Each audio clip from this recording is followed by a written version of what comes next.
here they are living in Okahu Bay, wandering down to the beach to gather pippies, and overnight the city fathers decide to put a sewer pipe right round the beachfront.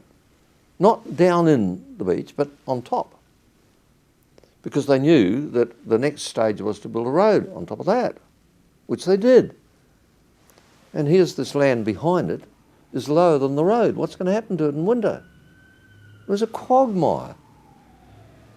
Their little homes were tidy and clean, no running water, no electrolyte. They couldn't get permits to do anything. They couldn't give. Why? Because they didn't have title to the land, said the city council.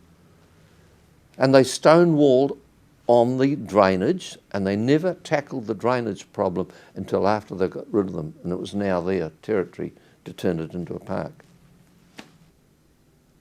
And then they go up onto Kitimaana Street into land they didn't own, and comes Bastion Point. And here's Joe Hawke on one side, young, aggressive, part of Ngati Whatua,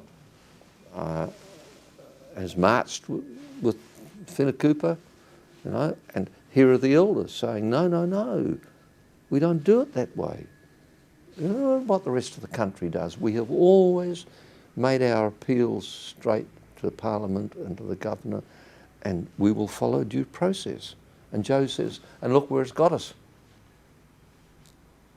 And you can debate about this, but my reading of what was happening is that if Muldoon had got his way, that whole area of Bastion Point would be high-rise buildings now.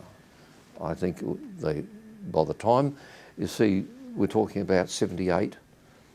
At that time, the treaty only applied to differences that they had here and now in the present.